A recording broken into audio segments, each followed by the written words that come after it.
Hey up and welcome to a Confident Club Cuppa coming from that there London town. Yeah, hello. We're in the Thistle City Barbican. Great hotel, stay here a lot. Yes. And we're all excited because we've got a workshop tomorrow. Not only, yeah, but more, that's exciting, but what I'm more excited about is we get the occasion when we always come on, we always go see some stand-up comedy, don't we? We love stand-up comedy, we study stand-up comedy.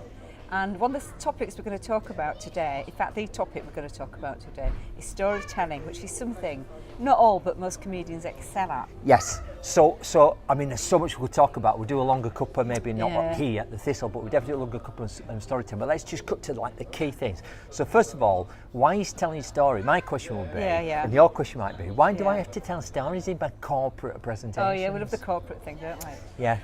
Well, generally, not just for corporate presentations, I think it's about making personal connections. Right. And in a corporate presentation, you know, those people sitting around the board that you might find, you know, a little bit daunting of people, aren't they? At the end of the day, they're still people, and it does make connections. It's the oldest form of communication we have, storytelling. You know, we follow out their internet and stuff, sitting around the fire telling a story.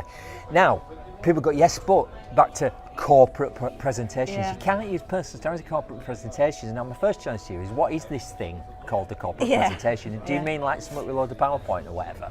So you need to challenge yourself on that. And I think the other reason people struggle to go, I sort of get why personal stories could get people emotionally, but they go, but they have to have a point, don't they? Yes. And of course they do. So you do just not like a comedian where you're just telling a story to get a laugh. Although stories are a great way of getting humour if you want to get humour in your presentations. But stories can create all sorts of different emotions. So Steve, do you think that if it's your own personal story, which is what we always recommend, it needs to be 100% true? Can you sort of elaborate to make things Well, I think, first of all, why does it have to be your own story? It doesn't have to be. Yeah. I see a lot of trainers, not speakers, who tell stories about people breaking the 4-minute mile. Have you heard that story before? Right? Yeah. If it's a personal story, then by definition only you can tell it. Yeah, also makes it easy to remember, right? Yeah, that's two good reasons. Now, does it have to be true? No. But maybe 80% of it, 90%, because a story has to have a point. So it's like, well, what's my message? Yes.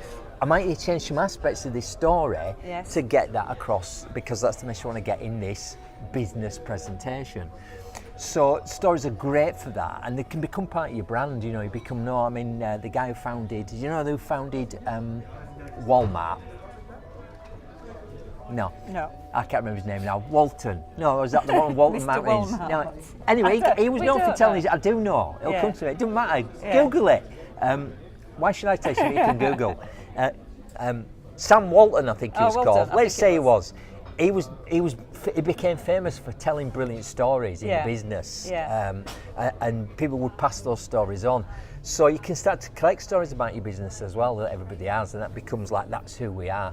And I know, Steve, you try your stories out on me, don't you? I don't try, I do. I don't try to do it, I just go, what do you think of this, right? He tells a story, and in my head I'm thinking, just trying this out on me. And this is what the comedians will be doing tonight. That's it, they'll be doing work in progress, because the thing is, you know, there's so many ways to hone a story. Yeah. So I used to have a story, I told about an image consultant. Do all stories have to be true? This is a true story. It's like a really funny story, I haven't got time to tell it now. Well, it wasn't funny at first when I told it, because nobody laughed, because it was a terrible thing that happened to this person who happened to be a woman. Yeah. And so just changing one thing, because I wanted to get a laugh from this story as well as get some information across. I changed one thing. Do you know the one thing I changed? I made it a man. Oh, was it all right then? For some reason, it was okay to laugh. So just playing with your stories and then become your best friends. Now, it's always good to leave them wanting more. Why stories are good is you don't always tell them the whole stories. The comedians tonight will do what's called the callback, right? They'll do a little bit of a story early on and a bit later if they're ever going to finish that story. So we may or we may not come back to this, might we? We might do a part two, I think. But other than that... On that happy note, bye. I'll see there.